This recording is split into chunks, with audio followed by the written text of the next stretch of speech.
Hello बच्चों, क्या हाल चाल है। बढ़िया एकदम। चलो, आज के इस वीडियो में बच्चों हम सभी जो टॉपिक पढ़ने वाले हैं क्लास 11 एटॉमिक स्ट्रक्चर चैप्टर के नाम सा है। वहां का ये टॉपिक है जिसका नाम है हाइजेनबर्ग अनसर्टेनिटी प्रिंसिपल। अनसर्टेनिटी क्या मतलब होता है? जैसे मतलब कोई चीज पता ना होना, एकदम सा अनसर्टेन है, कभी भी हो सकता है कुछ भी। तो वैसी कुछ अनसर्टेनिटी है जो कि कभी मतलब पॉसिबिलिटी ना हो, जिसकी मतलब बहुत ही कम पॉसिबिलिटी हो, वैसी वाली चीज है। फॉर एग्जाम्पल जैसे कि आप सभी का पढ़ाई करना ठीक है ना, बड़ा ही अनसर्टेन है, कभी करोगे कभी नहीं करोगे, है कि नहीं। वैसे ही हाइजेनबर्ग ने एक अनसर्टेनिटी वाला अपना प्रिंसिपल जारी किया। बोला कि ये चीज तो कभी नहीं होगी, ये चीज तो कभी भी नहीं होगी, जैसे कि तुम्हारे लिए पढ़ाई का केस है। तो क्या वो चीज थी, वो देखिए समझते हैं।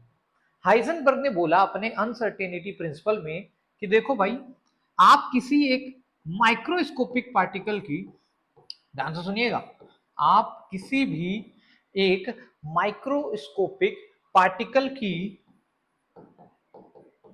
पोजीशन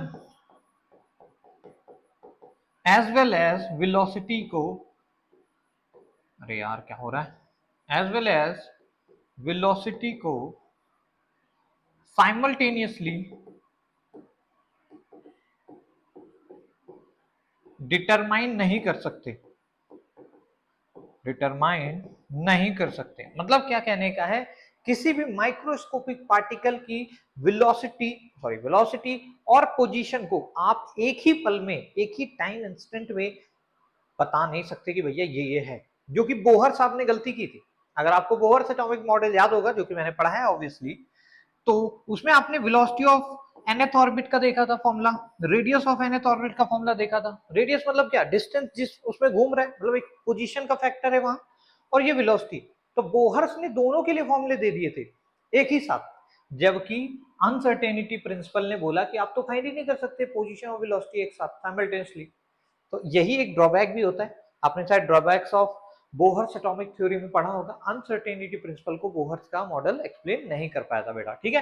तो क्या है ये, आप थोड़ा थ्योरी समझ गए कि भैया कोई भी माइक्रोस्कोपिक पार्टिकल जो कि किसी वेलोसिटी v से मूव कर रहा है, उसकी आप वेलोसिटी तो निकाल सकते हो, ऐसा नहीं बोला कि वेलोसिटी नहीं निकाल सकते, पर जिस टाइम पे वेलोसिटी निकाली है उस टाइम पे पोजीशन नहीं बता पाओगे, या फिर पोजीशन तो निकाल सकते हो लेकिन उस टाइम पे ही, उसी पर्टिकुलर इंस्टेंट पे वेलोसिटी उसकी नहीं बता सकते। क्लियर हुआ क्या? थोड़ा सा कंसेप्ट धुंधलापन खत्म हो रहा है, ठीक है। फिर इन्होंने एक जो स्टेटमेंट जारी किया, बोला कि अगर मान लो आपने कोशिश कर ली एक साथ कैलकुलेट करने की, तो उसमें कुछ एरर आएगा। उसमें क्या आएगा, कुछ कुछ एरर आएगा। अगर मान लो कैलकुलेट कर भी ली, वैसे तो कर नहीं सकते, और अगर कुछ करने के दिमाग दिमाग लगाया, बोला कैलकुलेट किया, तो उसमें कुछ एरर होगा। ऑब्वियसली बात है, जब कर ही नहीं सकते तो एरर आएगा। तो वो एरर के लिए उन्होंने बोला error in position multiplied with error in momentum will be greater than or equal to h upon में 4 पाई। एक स्टेटमेंट जारी किया जो कि बहुत ज्यादा प्रचलित है। यहाँ पे डेल्टा एक्स क्या है बेटा, एरर इन पोजीशन, ठीक है ना, एरर इन पोजीशन। क्लियर है? अच्छा, रिलेटिव एरर है ये, आप लोगों ने पढ़ा है क्या error, relative error, percentage error वगैरह वगैरह। वैसे तो error in this as well as, ये क्या है, एरर इन मोमेंट। देखो मोमेंटम में एरर का मतलब क्या है, मास में तो कोई चेंज होता नहीं पार्टिकल के, वैसे मास में भी चेंज आता है, आई नो सब सो सॉरी। हालांकि जो जनरली हम लोग मानते हैं मास कांस्टेंट लेके चलते हैं बॉडी का, और अगर मास कांस्टेंट है बेटा, तो एरर इन मोमेंटम का मतलब है एरर इन वेलोसिटी। मतलब क्या कहने का है, हम इसी चीज को ऐसे भी लिख सकते थे sir ji, delta x into delta v, और उस जो मास है उसको बाहर निकालिए, because mass was constant, will be greater than और equal to h by 4 pi. समझ रहे हो क्या? दोनों ही स्टेटमेंट्स 100% वैलिड होंगे, कहीं भी किसी भी एग्जाम में लिख के आ सकते हैं, पूरी तरह से लाइसेंस है, ठीक है ना। ये भी लिखो ये भी लिखो, बात बराबर है। क्लियर है क्या? अच्छा, कई बार को यार ये ऐसे लिखा रहता है, मतलब h अपॉन 4 पाई जो होता है बेटा, it is equals to h cut divided by 2। h cut का मतलब होता है बच्चों ये h, और फिर कट लगा देते हैं, इसका मतलब है h अपॉन में 2 पाई।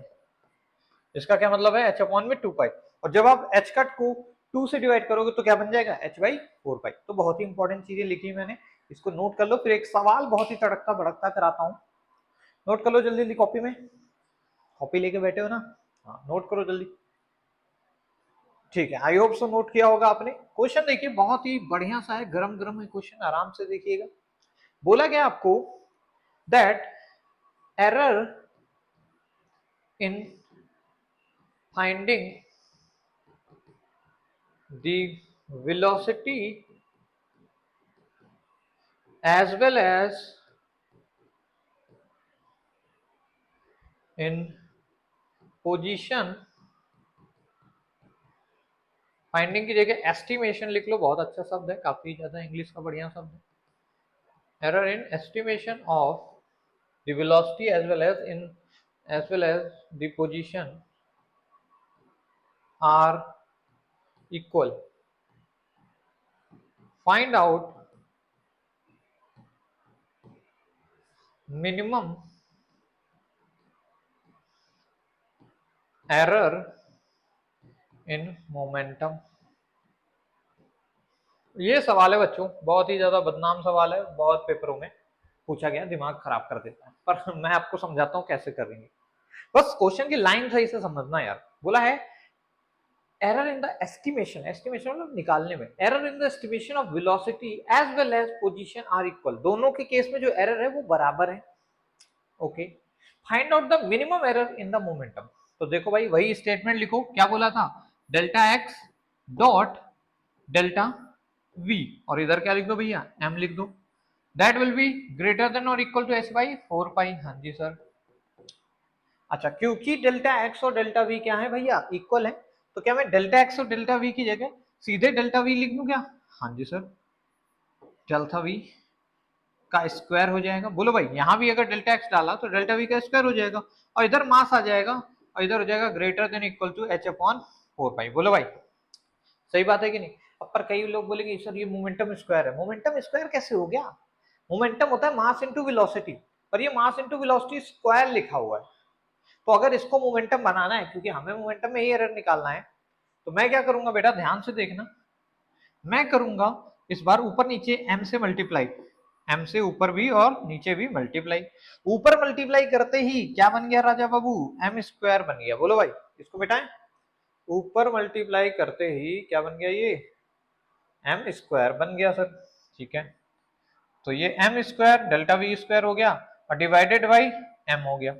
अच्छा, अब आप ऊपर लिख सकते हो m square delta v square को क्या लिख सकते हो, error in the momentum only, क्योंकि मास में तो देखो जनरली चेंज नहीं होता, हो सकता है कि मास भी कभी कभी चेंज हो, पर अभी क्वेश्चन में हम ऐसा नहीं मान के चलेंगे। तो आप लिखेंगे डेल्टा p का whole square divided by mass will be greater than equal to this, और यहीं से डेल्टा p का whole square will be greater than equal to mh upon में 4 पाई।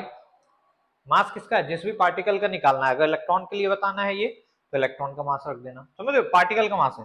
सो delta p will be greater than equals to under root of mh upon में 4 पाई। ध्यान से देखिएगा, mh upon में 4 पाई के अंडर रूट के बड़ा होना चाहिए एरर, पर मिनिमम वैल्यू हमसे पूछिए, ध्यान से देखिए मिनिमम। सो अगर ये इससे इक्वल है या इससे बड़ा है हमेशा, तो मिनिमम वैल्यू इसकी कितनी होगी, मिनिमम के लिए बराबर कर दो, यानी minimum delta p minimum will be equals to under root का mh डिवाइडेड बाई 4 पाई। अब अगर इलेक्ट्रॉन है तो मास ऑफ इलेक्ट्रॉन रख दो, h की वैल्यू आपको पता ही है, Planck's constant 6.636 multiplied with 10 to the power of -34, pi की वैल्यू आप सभी बच्चों को पता होगा 3.14। सारी वैल्यूज रखोगे तो आपको डेल्टा p यानी error in momentum minimum value आपको पता चल जाने वाली है। ठीक है, क्लियर हुआ क्या? तो इस टाइप का क्वेश्चन यूजुअली एग्जाम से पूछा जाता है, इसलिए आपको करा दिया। इसको भी लिख लो भाई, जल्दी से लिख लिया? ठीक है, तो बस आज के वीडियो में इतना ही, मिलेंगे कभी नेक्स्ट वीडियो में, तब तक आप सभी बच्चों को मेरी तरफ से एक प्यार भरा जय हिंद बच्चों।